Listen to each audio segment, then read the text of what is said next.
Disclaimer. दोस्तों, ये कहानी केवल एक काल्पनिक रचना है। इसका वास्तविक जीवन से कोई भी संबंध नहीं है। कृपया आप कहानियों को केवल मनोरंजन की दृष्टि से ही सुने। साथ ही अगर यह चैनल नॉवल स्टोरी 2.6 पर पहली बार आए हैं तो सब्सक्राइब और वीडियो को भर भर लाइक करना ना भूलें। धन्यवाद। Episode 1। He guys, it's my new story. उम्मीद है इसे भी मेरी बाकी स्टोरीज की तरह प्यार दोगे। तो चलिए बिना देरी किए शुरू करते हैं कहानी का पहला एपिसोड। राणा मैंशन। मुंबई का एक आलीशान मैंशन। वहां पर आज चहल पहल मची हुई थी क्योंकि आज 2 सालों के बाद राणा मैंशन का बड़ा बेटा निष्कर्ष राणा वापस मुंबई आने वाला था। निष्कर्ष राणा, जिसका नाम ही लोगों के अंदर दहशत फैलाने के लिए काफी है, उसके आने की खुशियां आज राणा मैंशन में मनाई जा रही थी। लिविंग रूम में एक बूढ़ी औरत, जिसकी उम्र 70-75 साल के आसपास होगी, लगातार सब लोगों पर चिल्ला रही थी क्योंकि आज उसका पोता वापस आने वाला था। उसने चिल्लाते हुए कहा, अभी तक तैयारी नहीं हुई। उसने इतना कहा ही था कि तभी एक लड़की दौड़ते हुए उसके पास आ गई और गहरी गहरी सांस लेने लगी। उसके मुंह से कुछ निकल ही नहीं रहा था। उसे देखकर वो बूढ़ी औरत गुस्से से उसे घूरने लगी। उस लड़की ने डरते हुए कहा, दादी माँ, मुझे बाहर जाना है। उस लड़की की बात सुनकर बूढ़ी औरत, राणा परिवार की मुखिया और निष्कर्ष राणा की दादी गीतांजलि राणा ने चिल्लाते हुए कहा, सुकून, आपका भाई इतने सालों के बाद वापस आने वाला है और आप बाहर जाना चाहती हैं। क्या आपका दिमाग खराब हो गया है? वो लड़की, जो किरण परिवार की इकलौती बेटी थी, उसने धीरे से कहा, पर दादी माँ, मुझे शॉपिंग करनी थी। सुकून ने इतना कहा ही था कि गीतांजलि जी ने चिल्लाते हुए कहा, स्नेहा, अपनी बेटी को संभालो और बताओ उसे चुपचाप घर पर रहे, वरना हमसे बुरा कोई नहीं होगा। कहते हुए गीतांजलि जी गुस्से से वहां से चली गई। उन्हें इस तरह खुद पर चिल्लाते हुए देखकर सुकून की आंखों में आंसू आ गए। उसने खुद से कहा, दादी माँ को तो भाई के सामने कुछ दिखता ही नहीं है। कितने डरावने हैं वह। इतने सालों तक घर पर नहीं थे तो कितना अच्छा लग रहा था। अब पता नहीं कैसे घर में दिन कटेंगे। कहते हुए सुकून अपने नाखून चबाते हुए दूसरी तरफ जाने लगी। तभी उसका ध्यान यहाँ से भाग रही एक लड़की पर चला गया। सुकून ने तेज आवाज में कहा, नूर। उसकी आवाज सुनकर वो लड़की, जिसने इस वक्त एक सफेद कलर का सूट पहना हुआ था, ने पलटकर सुकून की तरफ देखा। उसका छोटा सा चेहरा इस वक्त चांद की तरह चमक रहा था। बाल बिखरे हुए थे, पर फिर भी इससे उसकी खूबसूरती में कोई कमी नहीं आई थी। चेहरे पर चांद की तरह नूर थी, इस घर की सर्वेंट नूर। सुकून जल्दी से दौड़ते हुए नूर के पास आ गई। नूर 18 साल की एक प्यारी सी लड़की थी, जो अपनी किस्मत की वजह से या फिर बदकिस्मती की वजह से इस परिवार की नौकरानी बन गई थी। सुकून को देखकर नूर ने प्यारी सी मुस्कुराहट के साथ कहा, क्या हुआ सुकून? सुकून नूर के चेहरे की तरफ देखते हुए कहने लगी, कितनी थक गई हो तुम? यहाँ से वाहन भाग दौड़ कर रही हो, इतना काम क्यों करती हो? नूर ने सुकून की बात सुनकर अपना चेहरा नीचे झुकाकर धीरे से कहा, क्योंकि ये मेरा काम है। मैं नौकरानी हूँ और नौकरानी का यही काम होता है। कहते हुए नूर की आंखों में आंसू आ गए। सुकून ने उसका चेहरा ऊपर उठाते हुए कहा, नूर, तुम ये क्यों भूल जाती हो कि तुम भले ही हमारे घर की सर्वेंट हो, पर तुम मेरी दोस्त भी हो। तो मैं इस घर की सर्वेंट बनने से पहले मेरी दोस्त बनी थी, तो तुम इस तरह से अपने आप को नौकर कैसे समझ सकती हो? सुकून की बात सुनकर नूर ने अपना चेहरा ऊपर उठाकर प्यारी सी मुस्कुराहट के साथ कहा, क्योंकि मैंने सच्चाई को एक्सेप्ट कर लिया है। सुकून बोली, अच्छा प्लीज मुझे जाने दो, वरना बड़ी मालकिन मुझ पर गुस्सा करेंगे। कहते हुए नूर वहां से चली गई। सुकून ने खुद से कहा, ओह गॉड, मैं क्या करूं? मुझे इस घर से भागना है, वरना मैं पागल हो जाऊंगी। कहते हुए सुकून वहां से अपने रूम में चली गई। वहीं नूर बाकी सब सर्वेंट के साथ मिलकर तैयारी में लग गई। गीतांजलि ऊपर अपने रूम में आ गई। उन्होंने अपना मोबाइल निकालकर किसी का नंबर डायल किया। 2 दिन रंग के बाद दूसरी तरफ से किसी ने कॉल उठाकर अपनी बेहद भारी आवाज में कहा, मैंने कहा था ना बेफिजूल में मुझे कॉल मत कीजिएगा। इस आवाज को सुनकर गीतांजलि ने कहा, आप कब तक आ रहे हैं? हम आपका इंतजार कर रहे हैं। निष्कर्ष, भूलिएगा मत कि आपने 2 साल पहले हमसे क्या प्रॉमिस किया था। अपनी दादी की बात सुनकर दूसरी तरफ से निष्कर्ष ने बेहद सीरियस आवाज में कहा, डोंट वरी दादी माँ, निष्कर्ष राणा अपना प्रॉमिस कभी नहीं भूलता, कभी भी नहीं। कहते हुए निष्कर्ष ने कॉल काट दिया। गीतांजलि जी ने खुद से कहा, पता नहीं ये लड़का कब क्या कर दे। हे महादेव, बस इसे थोड़ी सद्बुद्धि दे दो। कहते हुए गीतांजलि जी वहां से नीचे चली गई। दूसरी तरफ प्राइवेट एयरपोर्ट पर एक लग्जरियस जेट लैंड हुआ।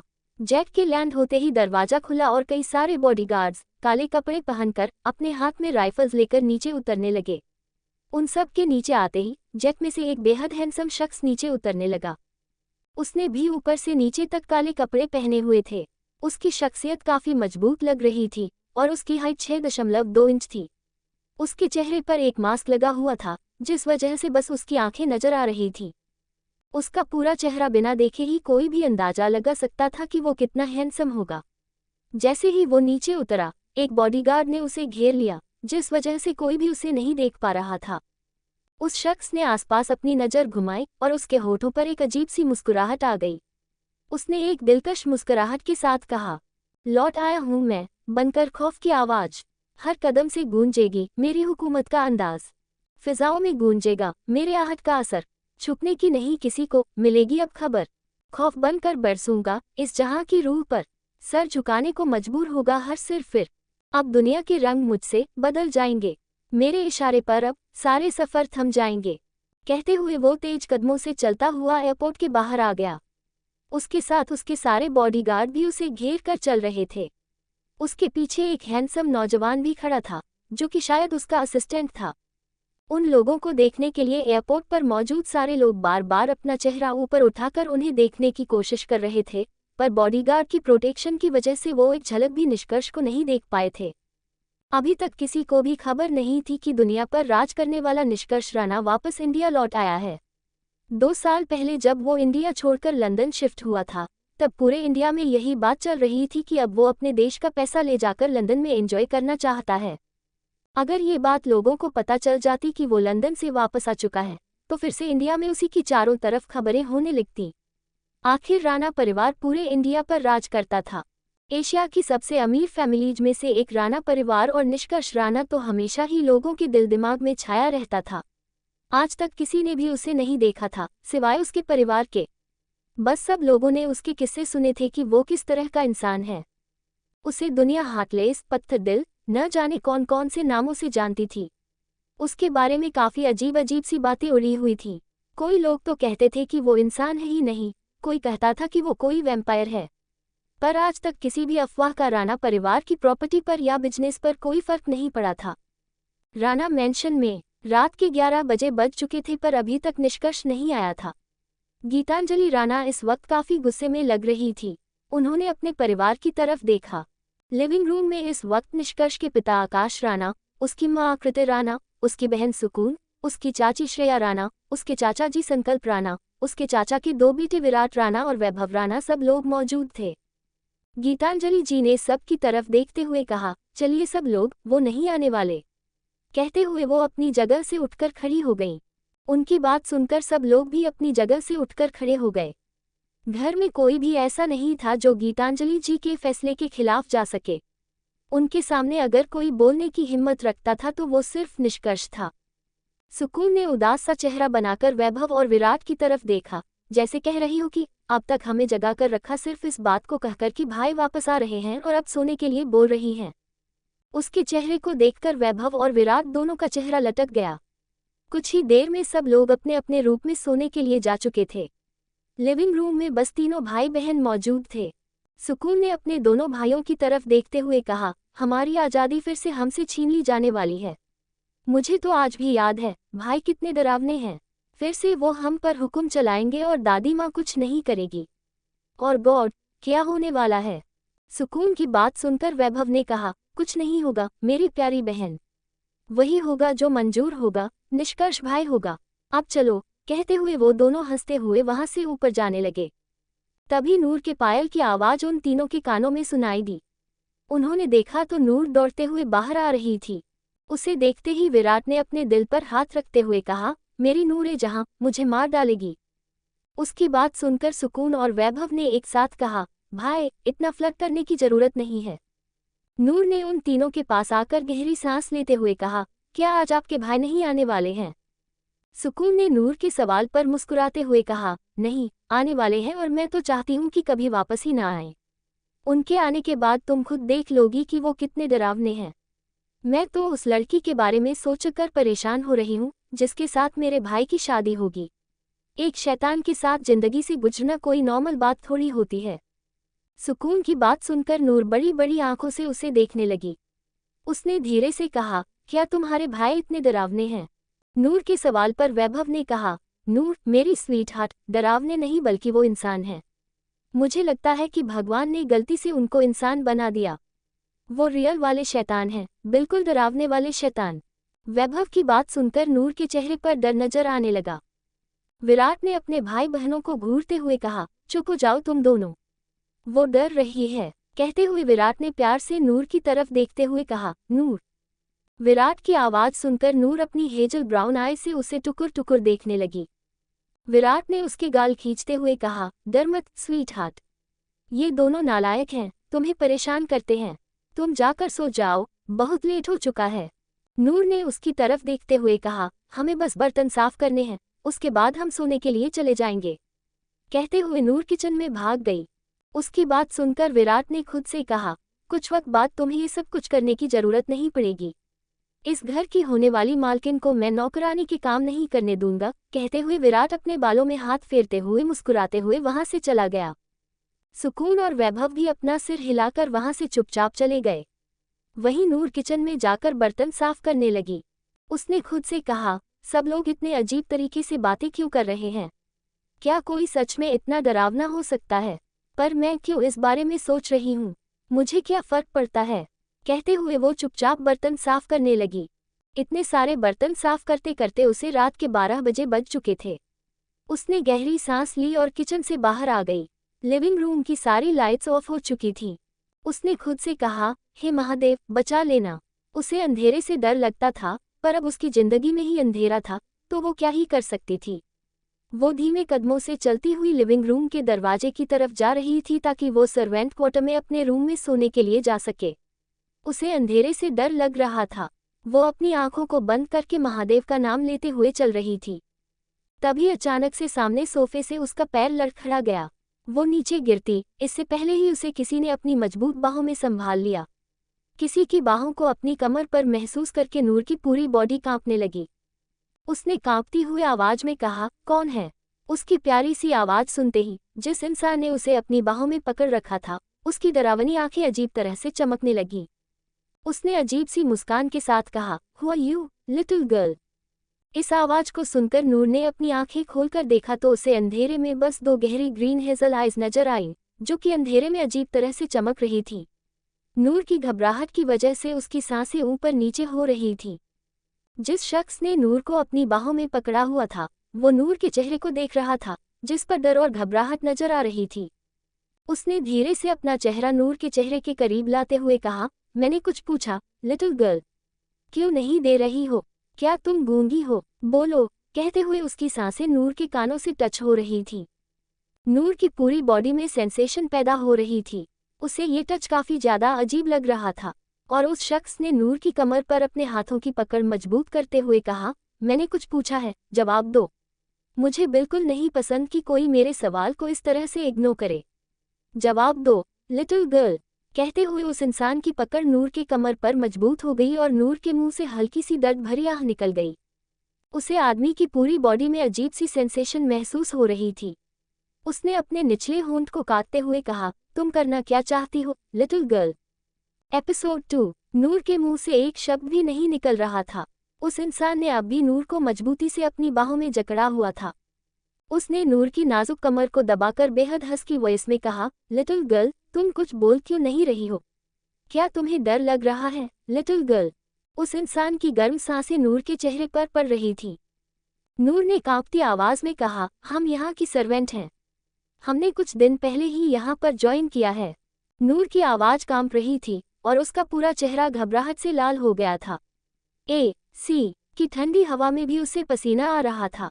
वो शख्स नूर को डरावनी नजरों से ऊपर से नीचे तक देख रहा था। घबराहट की वजह से नूर की सांसें तेज हो रही थीं। नूर ने धीरे से कहा, प्लीज मुझे छोड़ दीजिए, मुझे डर लग रहा है। नूर की बात सुनकर वो शख्स नूर के कानों के पास आकर बेहद धीमी आवाज में बोला, ऐसे कैसे लिटिल गर्ल? इतना कहते ही उसने नूर की कमर से अपना हाथ हटा लिया।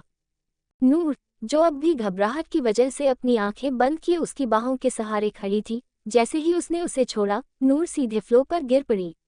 गिरते ही उसके मुंह से एक चीख निकल गई। उसे चिल्लाते देख उस इंसान के होठों के कोने टेढ़े हो गए।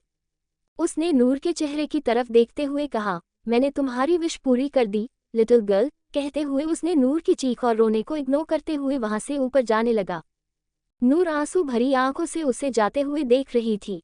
अंधेरे में उसे उसकी ग्रीन हेजल आइज ही नजर आ रही थी, जो बेहद अट्रैक्टिव और खूबसूरत थी। नूर ने अपने मुंह पर हाथ रखा और किसी तरह उठकर खड़ी हो गई। उसे अपनी कमर में तेज दर्द महसूस हो रहा था। उसने खुद से कहा, कौन था ये पागल इंसान? इसकी हिम्मत कैसे हुई मुझे इस तरह से नीचे गिराने की?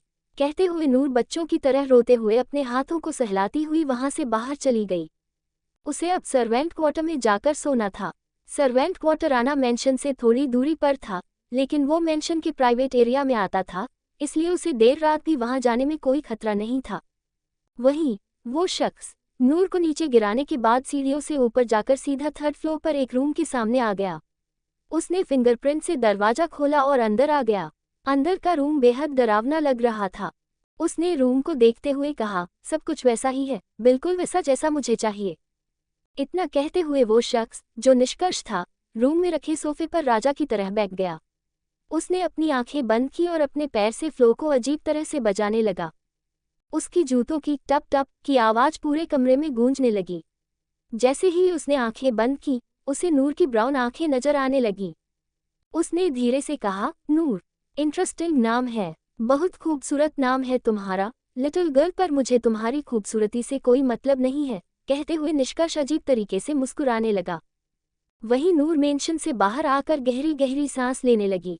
उसने घबराते हुए कहा, कितने डरावने थे वो, कौन थे? महादेव, मुझे क्या करना है?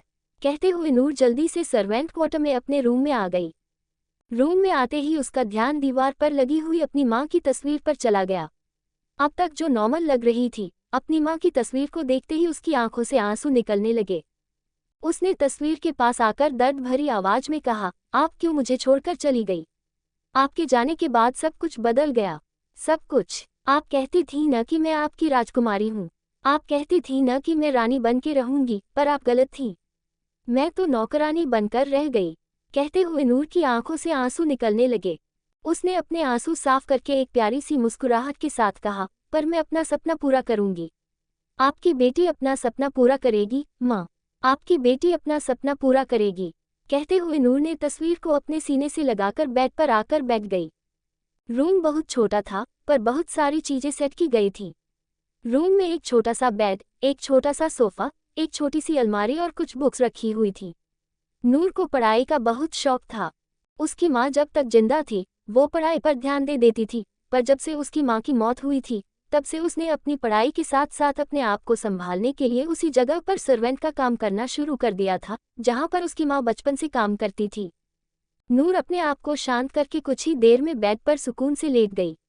उसके दिमाग में अभी भी ना चाहते हुए भी थोड़ी देर पहले जिस इंसान से उसकी टक्कर लिविंग रूम में हुई थी, वो घूम रहा था, और बार बार उसकी वो ग्रीन हेजल आइज उसकी आंखों के सामने घूम रही थी। उसे याद करके नूर नींद में 2-3 बार घबरा कर उठकर बैठ गई। उसने पानी पीकर गहरी सांस लेते हुए कहा, मैं इतना डर क्यों रही हूँ? इंसान ही तो था, पर वो इंसान कौन था? कहीं कोई दूसरा सर्वेंट तो नहीं? पर नया सर्वेंट आता है तो उसे सबके सामने बुलाया जाता है ताकि सब लोगों से पहचान सके। आखिर था कौन वो?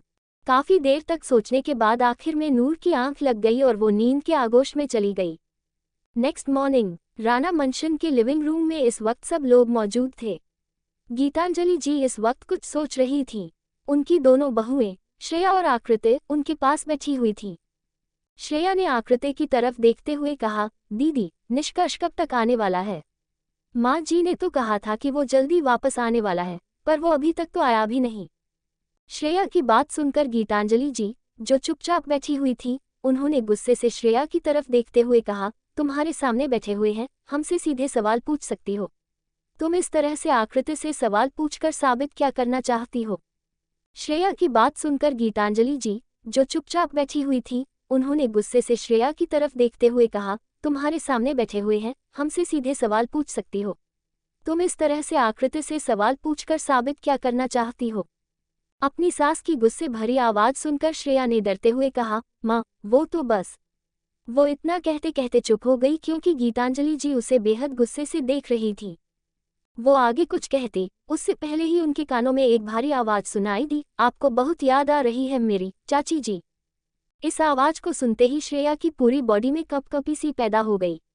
गीतांजलि जी और आकृति ने भी अपना चेहरा ऊपर उठाकर देखा तो निष्कर्ष सीढ़ियों से नीचे आ रहा था। उसने ऊपर से नीचे तक काले कपड़े पहने हुए थे और उसके चेहरे पर इस वक्त बेहद कॉम्प्लिकेटेड एक्सप्रेशन थे। वो जीवंतता से मुस्कुरा रहा था। उसे देखकर गीतांजलि के चेहरे पर बड़ी सी मुस्कुराहट आ गई। वो जल्दी से अपनी जगह से उठकर खड़ी हो गई और निष्कर्ष के सामने आ गई। उन्होंने मुस्कुराते हुए कहा, हमें यकीन था कि आप आ जाएंगे। निष्कर्ष ने गर्दन को टेढ़ा करते हुए कहा, तो कहाँ जाता दादी माँ? यहाँ तो आना ही था, आखिर मेरी फैमिली रहती है यहाँ। अपनी फैमिली के पास नहीं आता तो किसके पास आता? निष्कर्ष अजीब तरह से मुस्कुरा रहा था। उसकी मुस्कुराहट को देखकर गीतांजलि जी ने कहा, क्या चल रहा है आपके दिमाग में? बोलिए मत कि आपने हमसे वादा किया था और अब वादा पूरा करने का वक्त आ चुका है। आपको अपना वादा निभाना ही होगा। अपनी दादी की बात सुनकर निष्कर्ष ने मुस्कुराते हुए कहा, बिल्कुल, मुझे अपना प्रॉमिस याद है, पर आपको भी अपना प्रॉमिस निभाना है माय डियर दादी माँ। अपना प्रॉमिस मत भूलिएगा, आपके पास बस आज का वक्त है। कहते हुए निष्कर्ष सीटी बजाते हुए वहां से चला गया। उसके जाते ही गीतांजलि जी ने खुद से कहा, चाहे कुछ भी क्यों ना हो जाए, इस बार हम आपको अपनी मनमानी नहीं करने देंगे। इस बार हमारी मर्जी चलेगी। कहते हुए गीतांजलि जी ने अपनी दोनों बहुओं की तरफ देखा।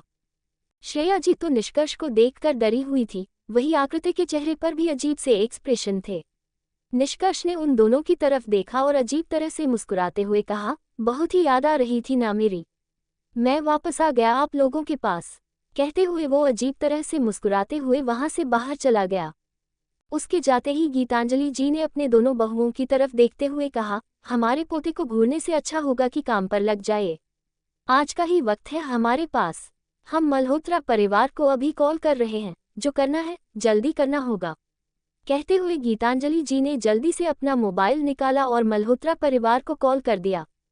उन्होंने गहरी सांस लेते हुए कहा, इस बार हम आपकी चलने नहीं देंगे। निष्कर्ष, आप पहले भी बहुत कुछ गलत कर चुके हैं, पर अब और नहीं।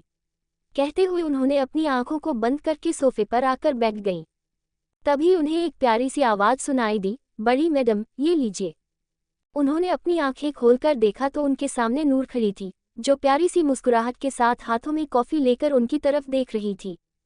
उन्होंने नूर के हाथ से कॉफी लेकर उसकी तरफ देखते हुए कहा, जल्दी जल्दी काम में हाथ चलाओ, आज हमारे पोते की शादी है। गीतांजलि जी की बात सुनकर नूर की आंखें हैरानी से बड़ी हो गईं। उसने धीरे से कहा, क्या छोटे साहब वापस आ गए, बड़ी मालकिन? नूर की बात सुनकर गीतांजलि जी ने उसे घूरते हुए कहा, तुम भूल क्यों जाती हो कि तुम मालकिन नहीं बल्कि नौकरानी हो। नौकरानी की इतनी औकात नहीं होती कि वो अपने मालिक से सवाल कर सके।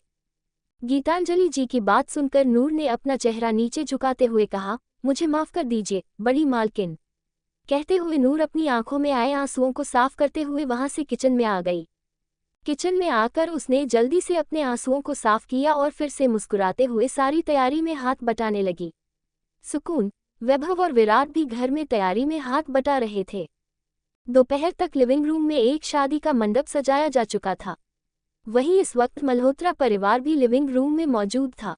उनके साथ उनकी दो बेटियां थीं, एक बड़ी बेटी मीरा और छोटी बेटी माया। छोटी बहू माया का हाथ गीतांजलि जी ने निष्कर्ष के लिए मांगा था, क्योंकि बड़ी बेटी को शादी में कोई इंटरेस्ट नहीं था। माया इस वक्त काफी ज्यादा खुश लग रही थी। उसने खुद से कहा, ओ माय गॉड, फाइनली मेरी शादी तो ग्रेट निष्कर्ष राणा के साथ हो रही है। I can T imagine. कहते हुए वो आसपास की नजरें घुमा रही थी। तभी उसका मोबाइल बजने लगा। उसने देखा तो किसी ने व्हाट्सएप पर उसे कुछ पिक्चर्स भेजी थी। जैसे जैसे वो पिक्चर्स देख रही थी, उसके चेहरे का रंग उड़ता जा रहा था। उसने अपने बगल में बैठे अपने पापा की तरफ देखते हुए कहा, पापा मुझे जरूरी काम है, मैं अभी आता हूँ। उसने इतना कहा ही था कि उसके पापा ने उसे घूरते हुए कहा, बेवकूफ लड़की, थोड़ी देर में तुम्हें तैयार होने के लिए जाना है। वो देखो, तुम्हारी शादी का मंडप सज चुका है। अपने पापा की बात सुनकर माया ने धीरे से कहा, पापा अगर मैं नहीं गई तो शादी नहीं होगी। प्लीज मुझे जाने दीजिए, बहुत जरूरी काम है। अपने पापा को कन्वेंस करके माया जैसे तैसे वहां से निकल गई। गीतांजलि जी अपने रूम में थी, जिस वजह से उन्होंने माया को जाते हुए नहीं देखा। गीतांजलि जी ने सबकी तरफ देखते हुए कहा, सब लोग गेस्ट रूम में जाकर तैयार हो जाए। इतना कहने के बाद उन्होंने नूर की तरफ देखते हुए कहा, जाओ नूर, इन सबको उनके कमरे दिखा दो। नूर ने अपना सिर हिलाया और सबको लेकर उनके कमरे में चली गई। वहीं माया राणा मैंशन से बाहर आकर घबराई हुई यहाँ वहाँ नजर घुमाने लगी। तभी उसे ऐसा लगा जैसे कोई उसके पीछे खड़ा है। वो पीछे पलट पाती उससे पहले ही पीछे से किसी ने उसके मुंह पर रुमाल रखा और उसे खींचता हुआ वहां से घसीट कर चला गया। माया ने चिल्लाने की कोशिश की, पर तब तक वो बेहोश हो चुकी थी। कुछ देर के बाद माया की आंख खुली तो इस वक्त वो एक अंधेरे कमरे में मौजूद थी। उसने डरी हुई आवाज में कहा, मैं कहाँ हूँ? उसने इतना कहा ही था कि उसे एक हैंडसम नौजवान अपने सामने कुर्सी पर बैठा हुआ नजर आया, जो अजीब तरह से मुस्कुराते हुए उसे देख रहा था। माया ने कही हुई आवाज में कहा, निष्कर्ष राणा। कहते हुए माया काफी ज्यादा डरी हुई लग रही थी। सामने बैठे निष्कर्ष ने मुस्कुराते हुए कहा, माय डियर फ्यूचर वाइफ, तुमने मुझे पहचान लिया। पर अफसोस, तुम फ्यूचर में मेरी वाइफ नहीं बन पाओगी, क्योंकि तुम तो दुनिया में रहोगी ही नहीं। निष्कर्ष की बात सुनकर माया हैरानी से और घबराई हुई नजरों से उसकी तरफ देखने लगी। एपिसोड 3। माया के हैरानी भरे चेहरे की तरफ देखते हुए निष्कर्ष ने टेढ़ी मुस्कुराहट के साथ कहा, स्वीट हार्ट, ऐसे क्यों देख रही हो तुम मुझे? मैंने कहा ना, तो मुझे भी पसंद नहीं हो, तो मैं तुम्हें अपनी फ्यूचर वाइफ नहीं बना सकता। पहले ही वार्निंग दी थी, पर लगता है तुमने मेरी वार्निंग को इग्नोर कर दिया। माया ने डरी हुई आवाज में कहा, पर मुझे तो आपकी दादी माँ ने आपके लिए चुना है।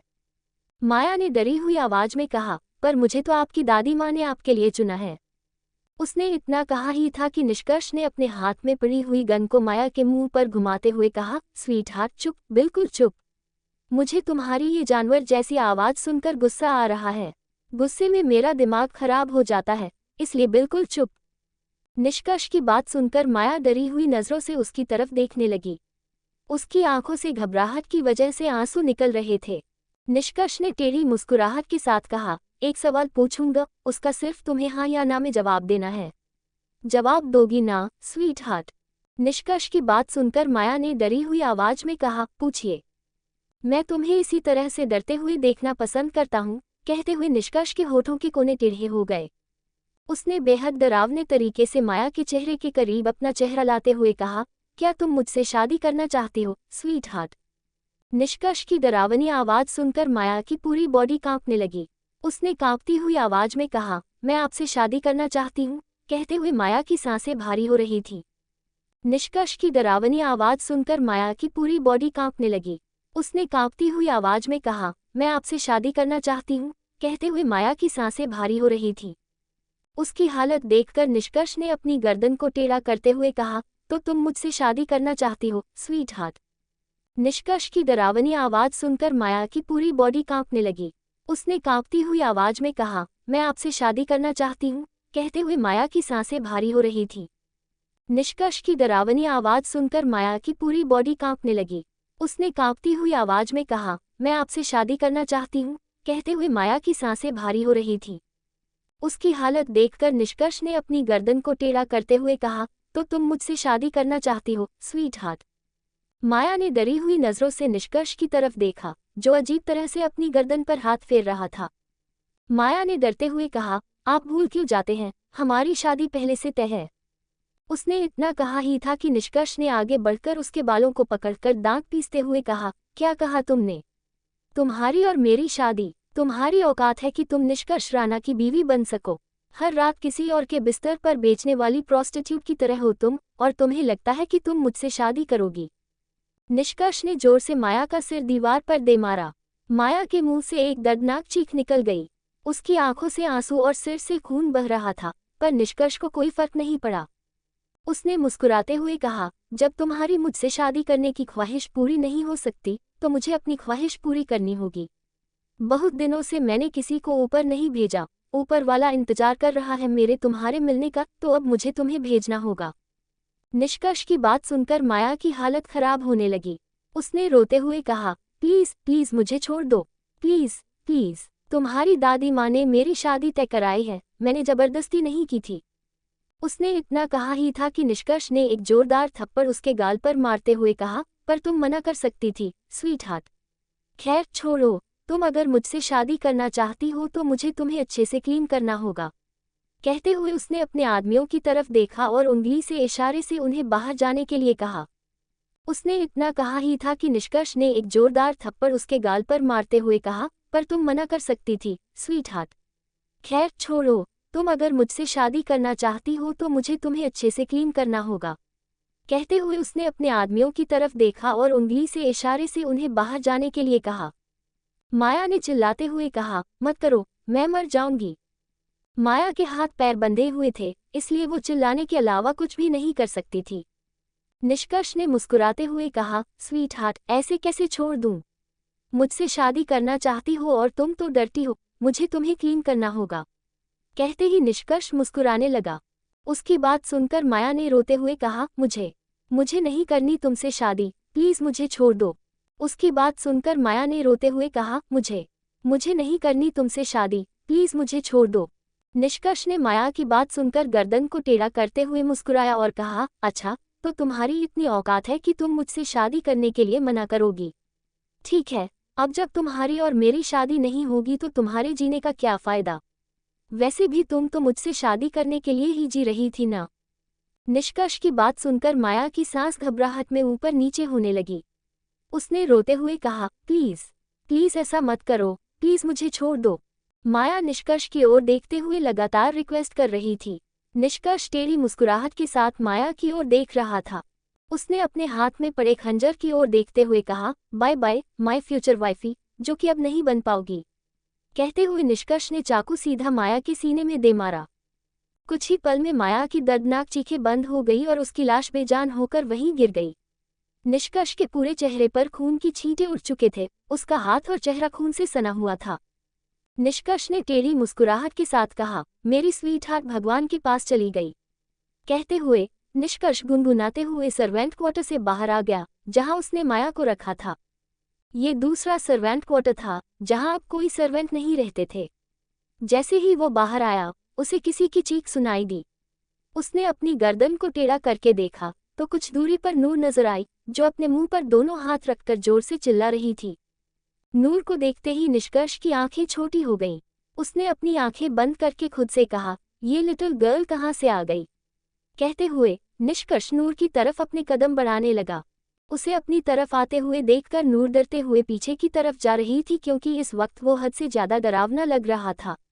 उसके पूरे चेहरे पर खून के छींटे उड़े हुए थे। नूर पीछे की तरफ जाते जाते लड़खड़ाकर नीचे गिर गई। अब तक निष्कर्ष उसके पास पहुंच चुका था। उसने नूर के पास आकर उसके सामने घुटनों के बल बैठते हुए कहा, what happen little girl? Are you scared? बताओ लिटिल गर्ल, क्या तुम्हें डर लग रहा है? कहते हुए उसने नूर को छूने के लिए अपना हाथ आगे बढ़ाया। तभी नूर ने अपनी प्यारी सी आवाज में रोते हुए कहा, खून? आपके हाथ में खून लगा है? नूर की ऐसी आवाज सुनकर निष्कर्ष ने अपनी आंखों को बंद करके एक अजीब सी मुस्कुराहट के साथ कहा, तुम्हारी आवाज कितनी मीठी है लिटिल गर्ल, बिल्कुल कोयल की तरह। कहते हुए निष्कर्ष ने अपनी आंखें खोलकर देखा तो नूर आज भरी आंखों से डरी हुई नजरों से उसे ही देख रही थी। निष्कर्ष ने धीरे से कहा, डर क्यों रही हो लिटिल गर्ल? अंदर एक जंगली कुत्ता था जो लोगों को काटता था। मैंने उसे मार डाला ताकि वो किसी को काट ना सके। क्या मैंने गलत किया? निष्कर्ष की बात सुनकर नूर के मुंह से कुछ निकल ही नहीं रहा था। घबराहट की वजह से उसकी सांसें ऊपर नीचे हो रही थीं और उसकी आंखों से लगातार आंसू निकल रहे थे। निष्कर्ष ने नूर के चेहरे के करीब अपना हाथ लाकर हल्के से उसके गालों को खींचते हुए कहा, डरना जरूरी होता है और मुझे पसंद आया तुम्हारी आंखों में खुद के लिए डर। Bye bye little girl. कहते हुए निष्कर्ष वहां से चला गया। उसके जाते ही नूर जैसे तैसे उठकर खड़ी हो गई। घबराहट की वजह से उसके मुंह से कुछ निकल नहीं रहा था। उसने डरी हुई नजर से आसपास देखा और चुपचाप वापस अपने सर्वेंट क्वार्टर में चली गई। राणा मैंशन में शादी के लिए मंडप सज चुका था और पूरी तैयारी हो चुकी थी।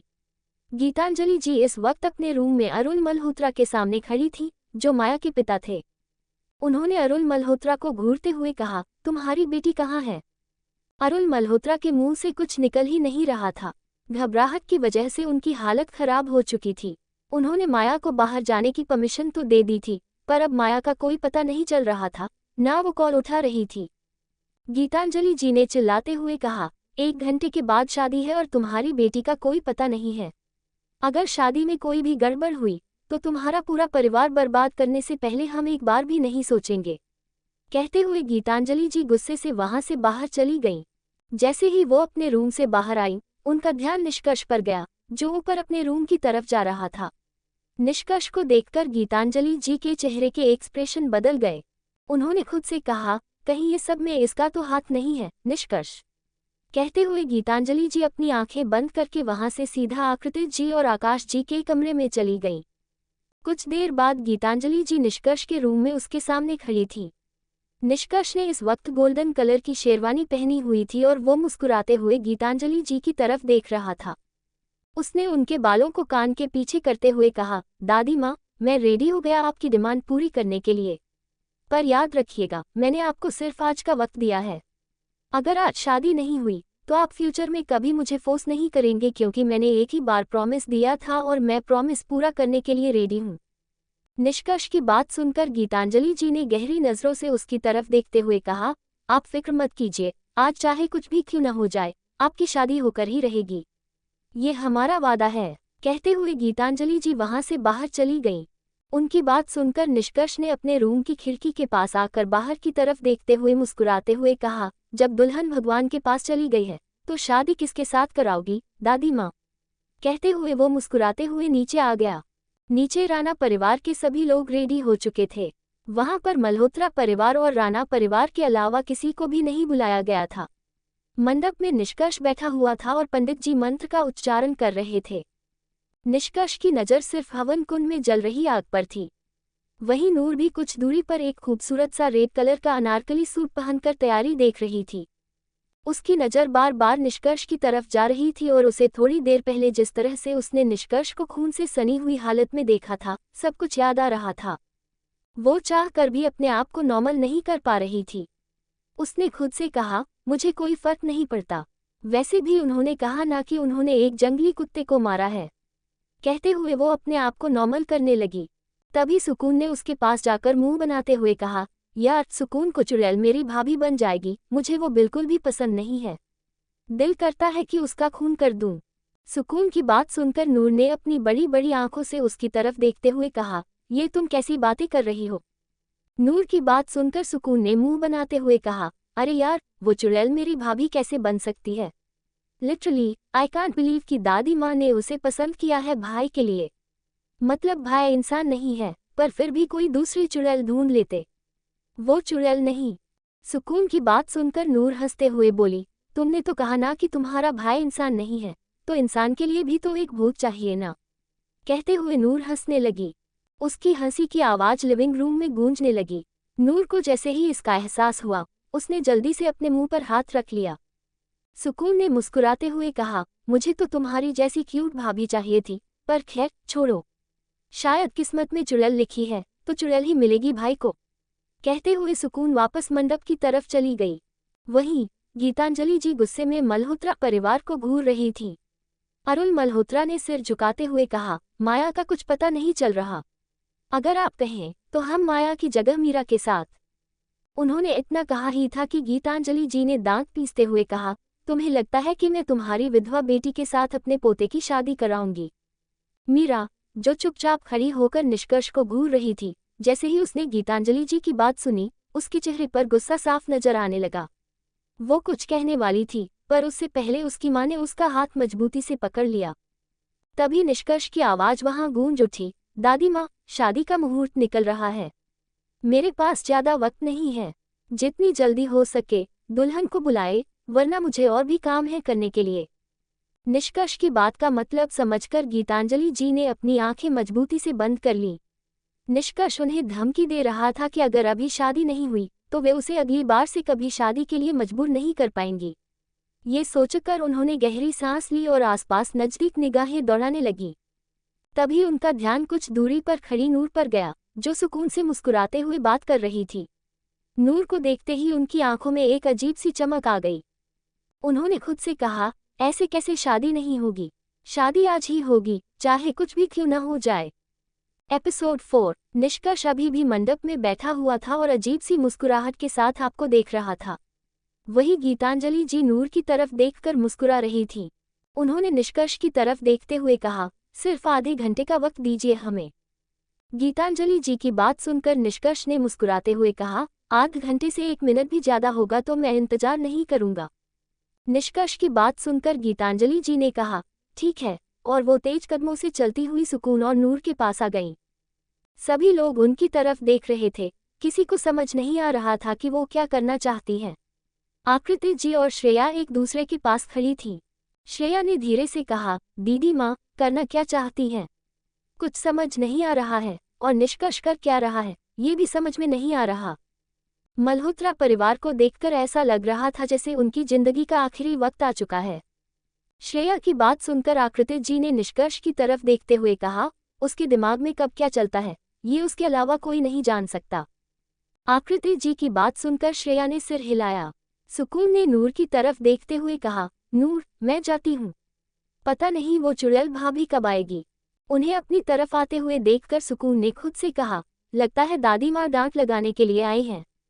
उसने इतना कहा ही था कि तभी गीतांजलि जी ने धीरे से कहा, सी नूर, हमारे कमरे में आए, हमें आपसे बात करनी है। कहते हुए गीतांजलि जी वहां से चली गईं। वहीं अपना नाम उनके मुंह से सुनकर नूर के चेहरे पर डर नजर आने लगा।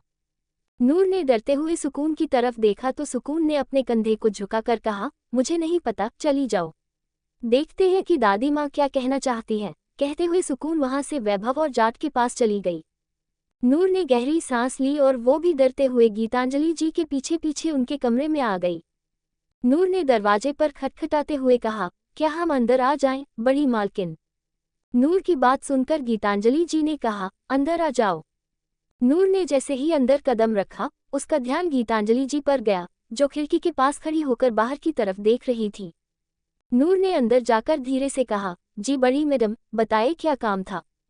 नूर ने इतना कहा ही था कि गीतांजलि जी ने पलटकर नूर की तरफ देखते हुए कहा, हम चाहते हैं कि आप हमारे पोते निष्कर्ष से शादी करें।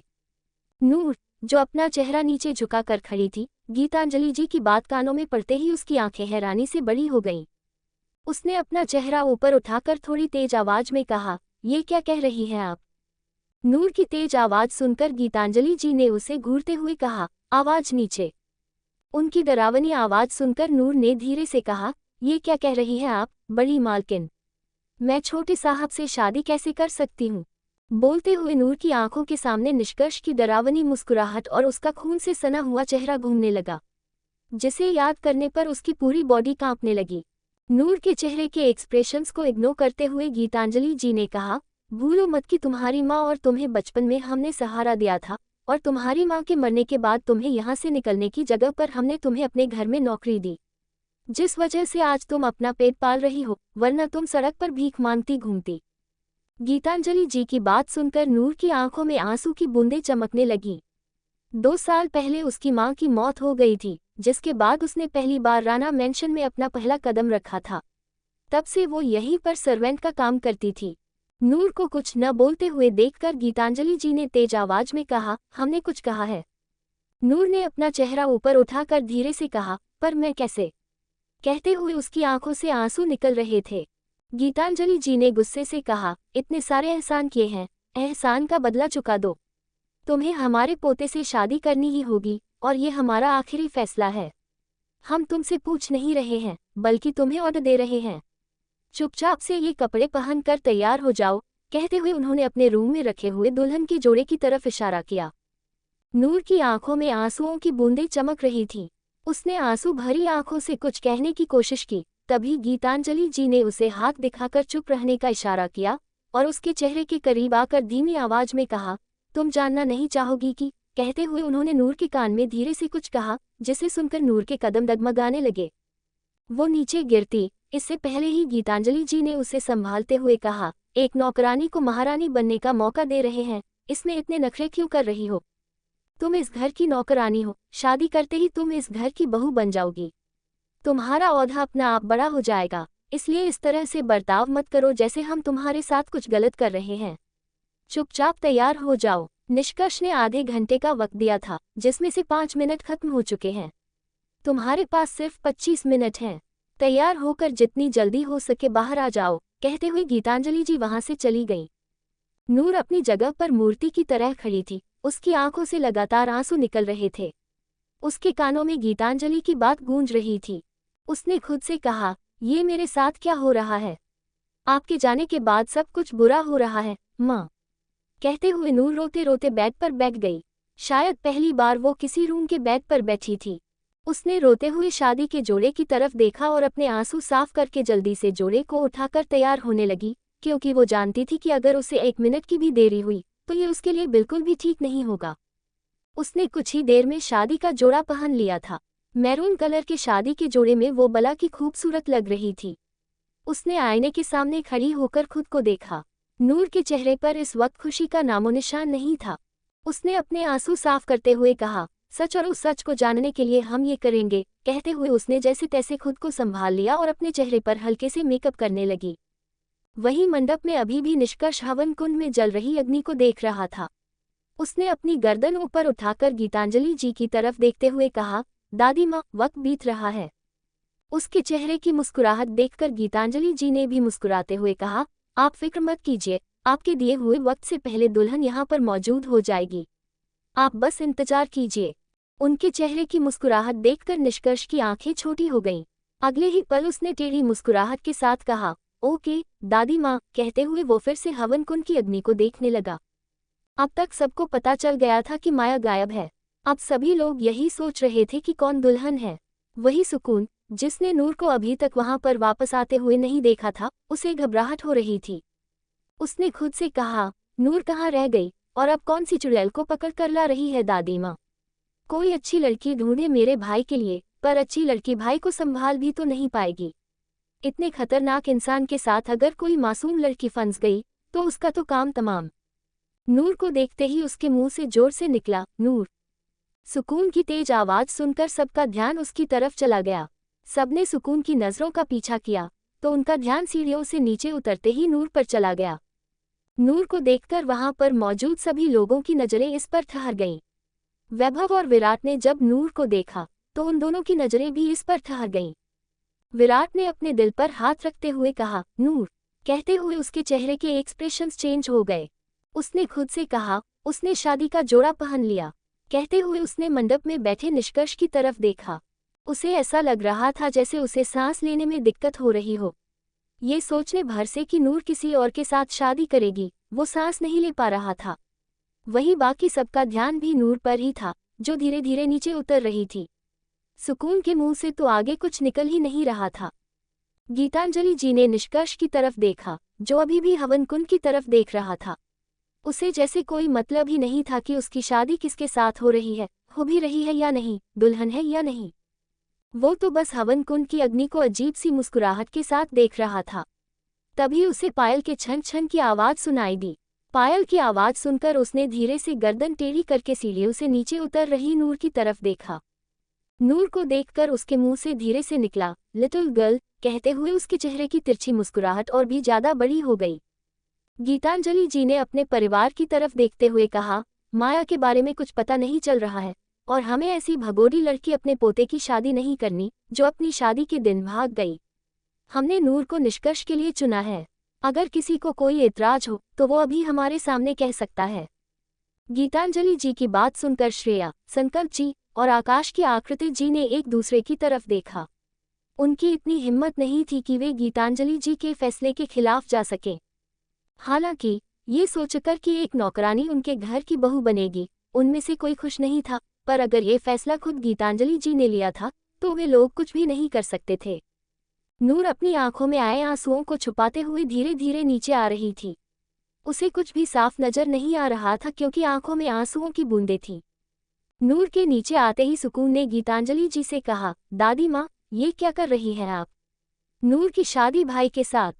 सुकून का इतना कहना ही था कि गीतांजलि जी ने तेज आवाज में कहा, बच्चे बड़ों के बीच में नहीं बोलते हैं। सुकून उनकी डरावनी आवाज सुनकर चुप हो गई। विराट, जो अब तक चुप था, उसने कहा, मुझे शादी से ऐतराज है दादी माँ। विराट की बात सुनकर सभी लोग उसकी तरफ देखने लगे, यहाँ तक कि निष्कर्ष भी उसे घूरने लगा। गीतांजलि जी ने दांत पीसते हुए कहा, आपको इस शादी से क्या ऐतराज है? विराट ने सुकून की तरफ देखा और फिर गीतांजलि जी की तरफ देखते हुए कहा, सुकून सही कह रही है। आप भाई की शादी नूर के साथ कैसे कर सकती हैं? नूर बहुत छोटी है और भाई बहुत बड़े हैं। गीतांजलि जी ने विराट की बात सुनकर दांत पीसते हुए कहा, नूर 18 साल की है और हमारे पोते 25 साल के। वो नूर से सिर्फ 7 साल बड़े हैं। इसलिए अब बकवास बंद कीजिए। हमें बिल्कुल भी पसंद नहीं है कि किसी शुभ काम में कोई टांग उड़ाकर उसे खराब कर दे। कहते हुए उन्होंने नूर की तरफ देखा, जो अब तक नीचे आ चुकी थी। उन्होंने नूर के पास आकर उसके हाथ को पकड़ते हुए कहा, अब यही रहना, परिवार की बहू बनेगी, और ये हमारा आखिरी फैसला है। अगर किसी को हमारा फैसला पसंद नहीं है तो वो यहाँ से जा सकता है। किसी को हमने शादी में रुकने के लिए जबरदस्ती नहीं की है। गीतांजलि जी की बात सुनकर विराट की आंखों में नमी आ गई। उसने नूर की तरफ देखा, जिसका ध्यान किसी पर नहीं था। वो बस अपना चेहरा नीचे झुकाकर चल रही थी। गीतांजलि जी नूर को लेकर मंडप के पास आ गईं। उन्होंने निष्कर्ष की तरफ देखा, जो अजब सी मुस्कुराहट के साथ उनकी तरफ देख रहा था। उन्होंने धीरे से नूर के कान में कहा, सी अपना वादा मत भूलना, हम भी अपना वादा नहीं भूलेंगे। गीतांजलि जी की बात सुनकर नूर ने अपना चेहरा ऊपर उठाकर उनकी तरफ देखकर धीरे से कहा, पर मैं शादी। गीतांजलि जी ने उसे आंखें दिखाईं, तो नूर ने अपनी आंखों को मजबूती से बंद कर लिया। एक आंसू की बूंद उसके गाल पर आ गई। तभी उसके कानों में निष्कर्ष की बेहद भारी और डरावनी आवाज सुनाई दी, ऊपर आ जाओ लिटिल गर्ल, शादी का मुहूर्त बीत रहा है। निष्कर्ष की आवाज सुनकर नूर की पूरी बॉडी कांपने लगी। उसने अपना चेहरा ऊपर उठाकर देखा तो निष्कर्ष मुस्कुराते हुए उसे ही देख रहा था, पर उसकी मुस्कुराहट अजीब सी डरावनी थी। उसकी मुस्कुराहट देखकर नूर की हालत ऐसी हो गई थी जैसे वो अभी रोने लगेगी। निष्कर्ष ने जब देखा कि नूर ऊपर नहीं आ रही है, वो खुद अपनी जगह से उठकर खड़ा हो गया। ये देखकर नूर ने 2 कदम पीछे ले लिया। सबका ध्यान उन दोनों पर ही था। सुकून ने विराट की तरफ देखा और धीरे से कहा, भाई संभाल लो खुद को। विराट ने दर्द भरी आवाज में कहा, मेरी मोहब्बत है वो, मैं क्या करूं? मेरी मोहब्बत मेरी आंखों के सामने किसी और की कैसे हो सकती है? तो दोस्तों, आगे कहानी में क्या होगा ये जानने के लिए स्टोरी को सुनते रहिए सिर्फ और सिर्फ नॉवल स्टोरी 2.6 पर। अगर कहानी आप सबको पसंद आए तो लाइक, शेयर और कमेंट जरूर करें। धन्यवाद।